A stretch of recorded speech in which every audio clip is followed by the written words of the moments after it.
Hi friends, ಪ್ರತಿದಿನ ಅಡುಗೆಗೆ ಸ್ವಾಗತ. ನಾನು ಇವತ್ತು ಎಗ್ ಪಾಸ್ತಾನ ಮಾಡ್ತಾ ಇದ್ದೀನಿ.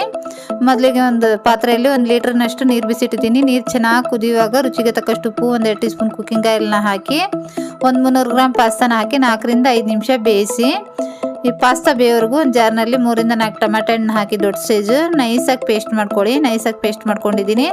ಈ ಕಡೆ 4 ರಿಂದ 5 ನಿಮಿಷ ಬೇಯಿಸಿದ್ದೀನಿ ಪಾಸ್ತಾ. ನೋಡಿ, ಒಂದು ತೊಗೊಂಡು ಈ ಥರ ಕಟ್ ಮಾಡಿ ನೋಡಿ, ಕಟ್ ಆಗ್ತಾ ಇದೆ, ಚೆನ್ನಾಗಿ ಬೆಂದಿದೆ. ಇಷ್ಟಾದರೆ ಸಾಕು. ಒಂದು ಜಲ್ಡಿಯಲ್ಲಿ ಹಾಕಿ ಎಕ್ಸ್ಟ್ರಾ ನೀರನ್ನ ತೆಗೆದುಬಿಡಿ. ನಂತರ 1 ಟೀ ಸ್ಪೂನ್ ಕುಕ್ಕಿಂಗ್ ಆಯಿಲ್ ಹಾಕಿ ಚೆನ್ನಾಗಿ ಮಿಕ್ಸ್ ಮಾಡ್ಕೊಳ್ಳಿ. ಈ ಥರ ಕುಕ್ಕಿಂಗ್ ಆಯಿಲ್ ಹಾಕಿ ಮಿಕ್ಸ್ ಮಾಡೋದ್ರಿಂದ ಬಿಡಿ ಬಿಡಿ ಆಗುತ್ತೆ. ನಂತರ ಒಂದು ಕಡಾಯಿ ಬಿಸಿಟ್ಟಿದ್ದೀನಿ. 1 ಚಮಚದಷ್ಟು ಕುಕ್ಕಿಂಗ್ ಆಯಿಲ್ ಹಾಕಿದ್ದೀನಿ. ಎಣ್ಣೆ ಬಿಸಿ ಆದ ನಂತರ 1 ಟೀ ಸ್ಪೂನ್ ನೈಸಾಗಿ ಕಟ್ ಮಾಡಿರೋ ಬೆಳ್ಳುಳ್ಳಿ ಹಾಕಿ ಸ್ವಲ್ಪ ಫ್ರೈ ಮಾಡ್ಕೊಳ್ಳಿ. 3 ರಿಂದ 4 ಹಸಿಮೆಣಸಿನಕಾಯಿ, 1 ದೊಡ್ಡ ಸೈಜ್ ಈರುಳ್ಳಿ, 1 ಕ್ಯಾರೆಟ್ನ ಹಾಕಿ 2 ರಿಂದ 3 ನಿಮಿಷ ಫ್ರೈ ಮಾಡಿ ಚೆನ್ನಾಗಿ. 2 ರಿಂದ 3 ನಿಮಿಷ ಚೆನ್ನಾಗಿ ಫ್ರೈ ಮಾಡಿದ ನಂತರ 1 ಕ್ಯಾಪ್ಸಿಕಮ್ನ ಹಾಕಿ 1 ನಿಮಿಷ ಫ್ರೈ ಮಾಡಿ. ನಂತರ ಟೊಮೆಟೊ ಪೇಸ್ಟ್ನ ಹಾಕಿ 3 ರಿಂದ 4 ನಿಮಿಷ ಚೆನ್ನಾಗಿ ಫ್ರೈ ಮಾಡ್ಕೊಳ್ಳಿ. ಎಣ್ಣೆ ಬಿಟ್ಕೋಬೇಕು ಅಲ್ಲಿವರೆಗೂ.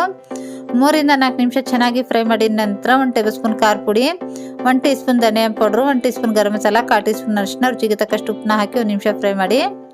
2 ಮೊಟ್ಟೆನ ಹಾಕಿ 2 ರಿಂದ 3 ನಿಮಿಷ ಚೆನ್ನಾಗಿ ಫ್ರೈ ಮಾಡ್ಕೊಳ್ಳಿ. ನಿಮಗೆ ಮೊಟ್ಟೆ ಜಾಸ್ತಿ ಇಷ್ಟ ಇದ್ದರೆ ಜಾಸ್ತಿ ಕೂಡ ಹಾಕ್ಕೋಬೋದು. 2 ರಿಂದ 3 ನಿಮಿಷ ಚೆನ್ನಾಗಿ ಫ್ರೈ ಮಾಡಿದ ನಂತರ ಈ ಪಾಸ್ತಾ ಬೇಯಿಸಿಟ್ಟಿದ್ವಲ್ವ ಆ ಪಾಸ್ತಾನ ಹಾಕಿ ಮಿಕ್ಸ್ ಮಾಡ್ತಾನೆ 2 ರಿಂದ 3 ನಿಮಿಷ ಚೆನ್ನಾಗಿ ಬಿಸಿ ಮಾಡ್ಕೊಳ್ಳಿ.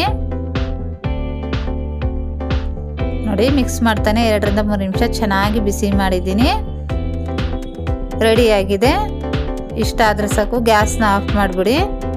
ತುಂಬಾ ರುಚಿಯಾಗಿರುವಂಥ ಈ ಪಾಸ್ತಾನ ಖಂಡಿತ ಟ್ರೈ ಮಾಡಿ.